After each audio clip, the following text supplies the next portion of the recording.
नमस्कार दोस्तों, मेरा नाम है अमृत और मैं आपको प्रिंसिपल पॉइंट्स में वेलकम करता हूं। आज हम ज्योग्राफी के 20 सुपर इम्पोर्टेंट एमसीक्यूज़ को सॉल्व करने वाले हैं, जो कि पीओआईक्यू है और यूजीसी नेट के लिए काफ़ी इम्पोर्टेंट है। सो बिना टाइम गवाते हुए चलिए शुरू करते हैं। सबसे पहले question number 1, a drainage pattern which is not related to the structure of the region is known as, मतलब एक ड्रेनेज पैटर्न जो किसी रीजन की जियोलॉजिकल स्ट्रक्चर से रिलेटेड नहीं होता, उसे क्या कहते हैं। चलिए अब हम ऑप्शंस देखते हैं, ऑप्शंस क्या कहते हैं। सबसे पहले option A, radial drainage. Radial drainage central highland जैसे डोम या वॉल्केनो से रिलेटेड है, जो एक क्लियर स्ट्रक्चर है। तो ये हमारे लिए रॉन्ग ऑप्शन है।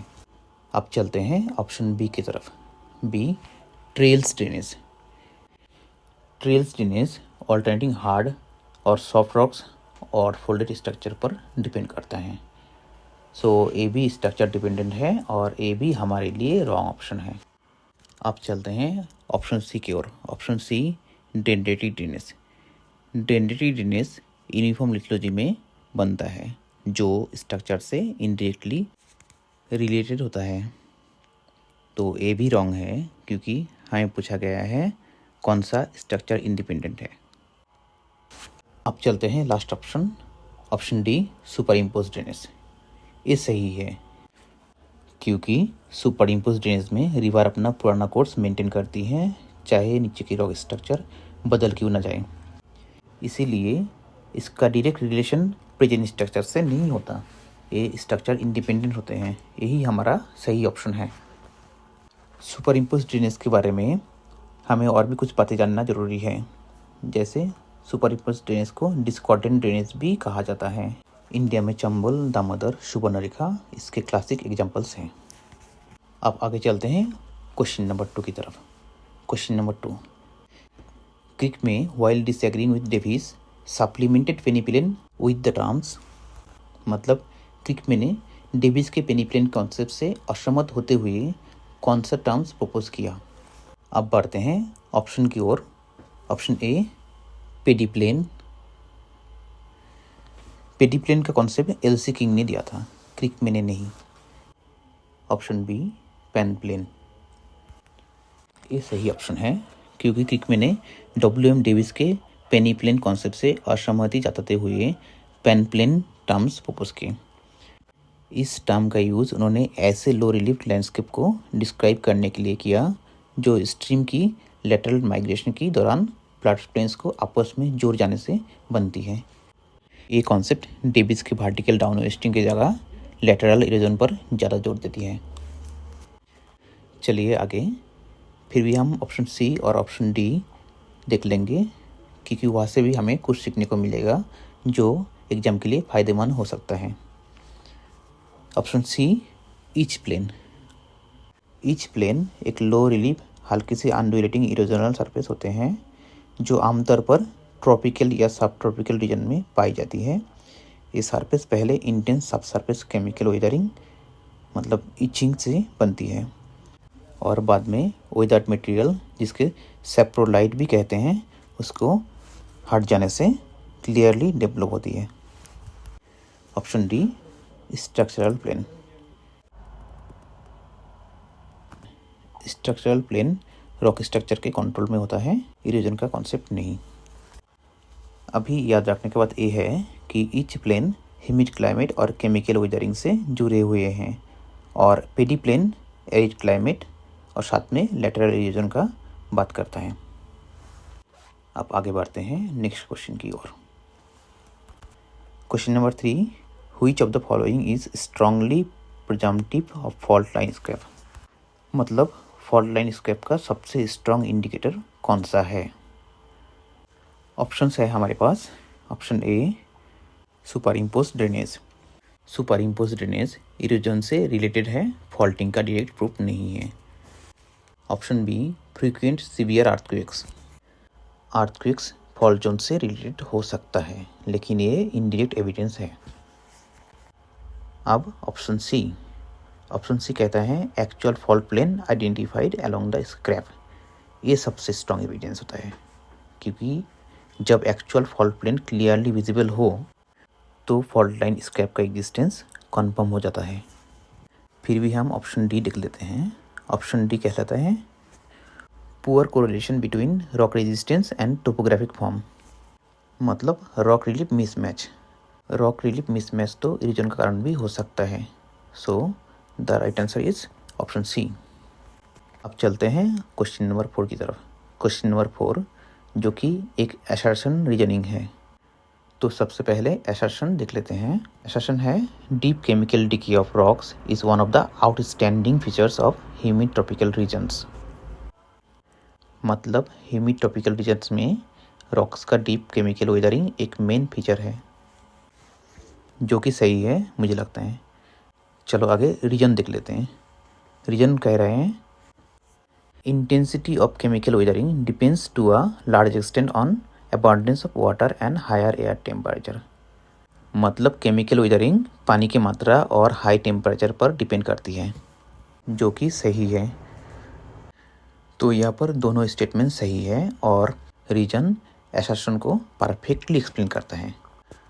हम जानते हैं ह्यूमिड ट्रॉपिक्स में हाई रेनफॉल और हाई टेम्परेचर केमिकल रिएक्शंस को फास्ट कर देते हैं, इसीलिए यहाँ पर डीप वेदरिंग होते हैं। So the correct answer is option A. Both A and R true and R is the correct explanation of A. आगे चलते हैं क्वेश्चन नंबर 5 की ओर। ए भी असर्शन रीजन है। सबसे पहले assertion the islands along the mid Atlantic ridge are highly prone to volcanic activity. मतलब mid Atlantic ridge का अलोंग आइलैंड्स में वॉल्केनिक एक्टिविटी ज़्यादा होती है। ये बात तो सही है, क्योंकि मिड अटलांटिक रीज एक डाइवर्जेंट प्लेट बाउंड्री पर है और जहाँ से मैग्मा ऊपर आता है। चलो अभी रीजन देखते हैं क्या कहते हैं। रीजन कहते हैं sea floor spreading is the main cause of earthquakes in the Atlantic ocean. मतलब अटलांटिक ओशन में अर्थक्वेक्स का main reason sea floor spreading है। ये बात भी सही है, पर अर्थक्वेक्स का वोल्केनिक एक्टिविटी का डायरेक्ट एक्सप्लेनेशन नहीं होते। तो हम यहाँ पर कह सकते हैं कि रीजन असर्शन को एक्सप्लेन नहीं करता। मतलब यहाँ पर करेक्ट ऑप्शन है option B. Both A and R true but R is not the correct explanation of A. अभी चलते हैं नेक्स्ट क्वेश्चन की तरफ। Next question number 6। Question number 6 कहते हैं which one of the following statements about the polar jet streams is not correct. मतलब polar jet stream के बारे में कौन सा स्टेटमेंट गलत है। अभी ऑप्शंस देख लेते हैं। Option A it moves northward during summer. Summer में जेट स्ट्रीम नॉर्थवर्ड शिफ्ट करती है, ये बात बिल्कुल सही है, पर हमें गलत ऑप्शन को ढूंढना है। तो ऑप्शन बी की तरफ चलते हैं। ऑप्शन बी कहते हैं it supplies energy to surface cyclones. ये बात भी सही है, जेट स्ट्रीम सरफेस साइक्लोन्स को एनर्जी और डायरेक्शन प्रोवाइड करती है, पर हमें तो गलत ढूंढना है। अब चलते हैं ऑप्शन सी की तरफ। Its velocity is greater during summer. ये बात गलत है, क्योंकि polar jet stream winter season में ज़्यादा फास्ट होती है, जब इक्वेटर और पोल के बीच टेम्परेचर डिफरेंस मैक्सिमम होता है। So option C is the correct option, क्योंकि हमें गलत ढूंढना था। फिर भी हम ऑप्शन डी को देख लेते हैं। Option D its position coincides with the polar front. ये बात भी सही है, पोलर जेट स्ट्रीम का लोकेशन पोलर फ्रंट के साथ कोइंसाइड करता है, पर हमें तो गलत ढूंढने के लिए कहा गया। तो हमारे लिए सही ऑप्शन है यहाँ पर, मतलब जो कि गलत दिया गया है, option see its velocity is greater during summer. यहाँ पर जेट स्ट्रीम के बारे में आपका 2 बातें जानना बहुत ही ज़रूरी है। विंटर फास्टेस्ट जेट स्ट्रीम और समर में वीकर जेट स्ट्रीम। अब चलते हैं नेक्स्ट क्वेश्चन की ओर। Question number 7। क्वेश्चन नंबर 7 कहते हैं super cooled water is water which is. मतलब सुपर कूल्ड वाटर का मतलब क्या होता है। तो चलिए ऑप्शन देख लेते हैं। Option A produced from dry ice. हम जानते हैं ड्राई आइस सॉलिड CO2 होता है, इसका वाटर से कोई लेना देना नहीं है। अब option B special form of ice. Super cooled water ice नहीं होता बल्कि लिक्विड होता है। अब चलते हैं ऑप्शन सी की ओर। Option C, still liquid at a temperature below 0 degree. ये सही है क्योंकि super cooled water 0 degree centigrade से नीचे होने के बावजूद भी लिक्विड स्टेट में रहता है जब तक उसमें फ्रीजिंग न्यूक्ली प्रेजेंट ना हो। तो करेक्ट आंसर है यहाँ पर ऑप्शन सी। फिर भी हम ऑप्शन डी देख लेंगे। ऑप्शन डी कह रहे हैं पार्टली सॉलिड और पार्टली लिक्विड। पार्टली सॉलिड और partly liquid condition freezing process को दिखाती है, सुपर कूलिंग को नहीं। So the right option is option C. यहाँ पर आपको याद रखना जरूरी है कि क्लाउड्स के अंदर ड्रॉपलेट्स अक्सर सुपरकूल होती है। इसी कॉन्सेप्ट से हेलस्टॉर्म और स्नोफॉल फॉर्मेशन एक्सप्लेन किया जाता है। Next question number 8। A place located at a higher altitude generally experiences dash than a lower elevation place in an adjoining valley। मतलब हाई ऑल्टीट्यूड वाली जगह पास की वैली के कंपैरिजन में जनरली क्या एक्सपीरियंस करती है। हमारे पास ऑप्शन है। Option A greater daily temperature range. Option B a lower annual mean temperature. Option C a lower daily temperature range. Option D both a greater daily temperature range and a lower annual mean temperature. यहाँ पर correct answer है option D, both a greater daily temperature range and a lower annual mean temperature. High altitude पर हवा thin होती है जिससे दिन रात का टेम्परेचर डिफरेंस ज़्यादा होता है और ओवरऑल टेम्परेचर कम रहता है। Next question, question number 9। ये असर्शन और रीजन क्वेश्चन है। सबसे पहले assertion, hurricane can not develop along the equatorial region. मतलब इक्वेटोरियल रीजन में हरिकेन डेवलप नहीं होता। ये बात सही है। हरिकेन इक्वेटर पर इसीलिए नहीं बनता क्योंकि कोइलस फोर्स यहाँ पर 0 होती है, मैक्सिमम नहीं। आप रीजन देख लेते हैं। रीजन क्या कहते हैं? रीजन कहते हैं Coriolis force is at maximum over the equator. मतलब कोइलस फोर्स इक्वेटर पर मैक्सिमम होती है। ये बात सरासर गलत है। तो यहाँ पर सही ऑप्शन है option C, A is true but R is false. यहाँ पर आपको ये बात को याद रखना जरूरी है कि tropical cyclones 5 degree to 30 degree latitude के बीच में डेवलप होता है, इक्वेटर पर नहीं। आगे चलते हैं क्वेश्चन नंबर 10। क्वेश्चन नंबर 10 कहते हैं when Chinook wind descends on the levered side of mountains. जब चिनूक विंड पहाड़ के लीवर्ड साइड से नीचे उतरती है तब क्या होता है? A saturation vapour pressure increases. B relative humidity decreases. C both A and B. D neither A और बी। करेक्ट ऑप्शन है both A and B. Chinook wind descending होती है, इसीलिए हवा एडियाबैटिकली वार्म होती है।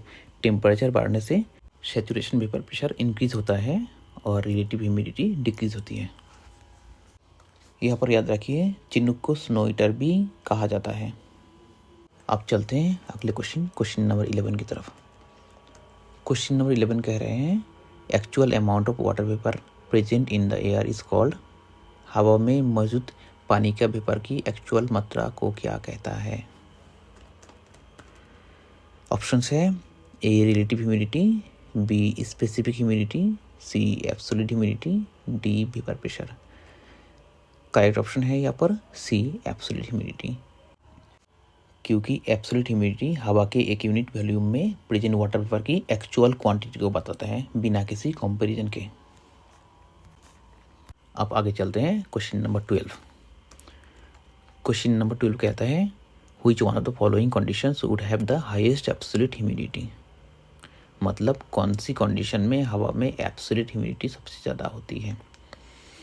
ऑप्शंस है A 40 degree centigrade temperature with 100% relative humidity. B 25 degree centigrade temperature with 100% relative humidity.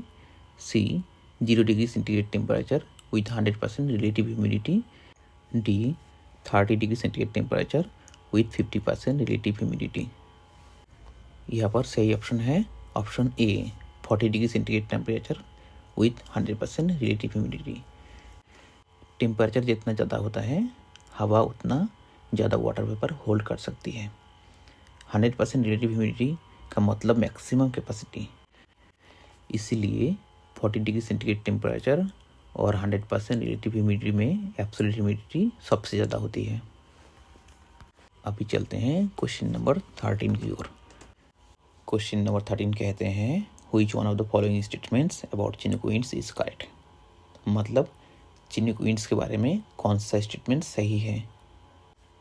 Options है A they increase relative humidity, B they decrease temperature, C they increase saturation vapour pressure and decrease relative humidity, D they cause heavy rainfall. यहाँ पर correct option है option C, increase saturation vapour pressure and decrease relative humidity. Chinook winds leeward side पर descending होती है, जिससे हवा warm हो जाती है। टेम्परेचर बढ़ने से सैचुरेशन वेपर प्रेशर बढ़ता है और रिलेटिव ह्यूमिडिटी कम हो जाती है। अब चलते हैं क्वेश्चन नंबर 14 की ओर। क्वेश्चन नंबर 14 कहते हैं the pyramid of biomass is inverted in which of the following ecosystem. कौन सा इकोसिस्टम में बायोमास पिरामिड इन्वर्टेड मतलब उल्टा होता है। ऑप्शंस है A forest ecosystem, B grassland ecosystem, C marine ecosystem, D desert ecosystem. Correct option है C marine ecosystem. Marine ecosystem में प्रोड्यूसर मतलब फाइटोप्लैंक्टन का स्टैंडिंग बायोमास कम होता है, लेकिन उनका रिप्रोडक्शन रेट बहुत फास्ट होता है, इसीलिए कंज्यूमर्स का बायोमास ज़्यादा हो जाता है और पिरामिड इन्वर्टेड दिखता है। एक बात याद रखना, एनर्जी पिरामिड कभी इन्वर्टेड नहीं होता है, पर बायोमास पिरामिड इन्वर्टेड हो सकता है, जैसे कि मैराइन इकोसिस्टम बायोमास पिरामिड। अब next question number 15। India contributes approximately what percentage to the world's total biodiversity. World की टोटल बायोडाइवर्सिटी में इंडिया का लगभग कितना प्रतिशत योगदान है। ऑप्शन है ए 2%, बी 4%, सी 6%, डी 8%।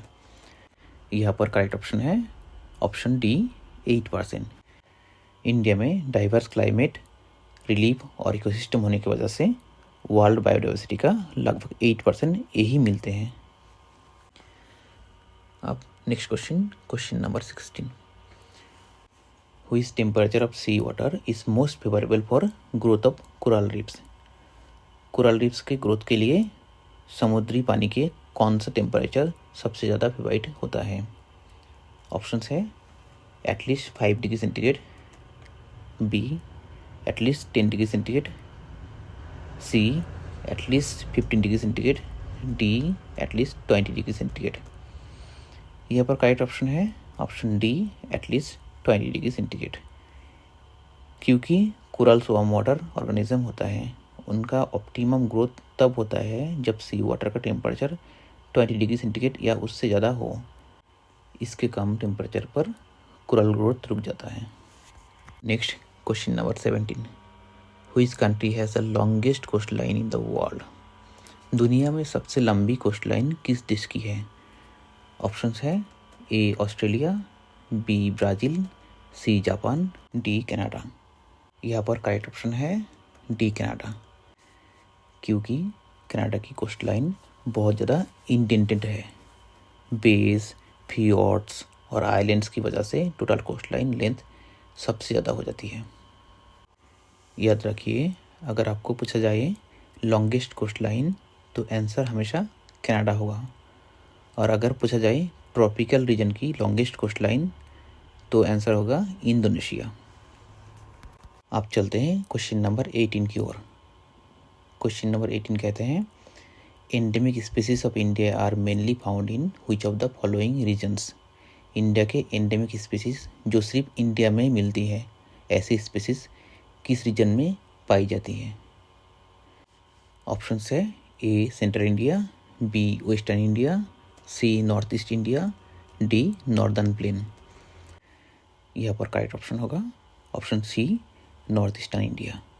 क्योंकि नॉर्थ ईस्ट इंडिया में high rainfall, dense forest, rugged relief और लॉन्ग टर्म आइसोलेशन मिलता है, जो एंडेमिज्म को प्रमोट करते हैं। अब चलते हैं क्वेश्चन नंबर 19 की ओर। क्वेश्चन नंबर 19 कहता है the concept of pediplain was proposed by which geomorphologist. मतलब पीडी प्लेन का कॉन्सेप्ट किस जियोमॉर्फोलॉजिस्ट ने दिया था। ऑप्शंस है A William Morris Davis, B Walter Penck, C Elsie King, D GK Gilbert. यहाँ पर करेक्ट ऑप्शन है एल्सी किंग, क्योंकि एल्सी किंग ने एरिड और सेमी एरिड रीजन्स के लिए लैंडफॉर्म एवोल्यूशन को एक्सप्लेन करते हुए पेडिप्लानेशन थ्योरी दी, जिसमें पेडिमेंट्स के मिलने से पेडिप्लेन बनता है।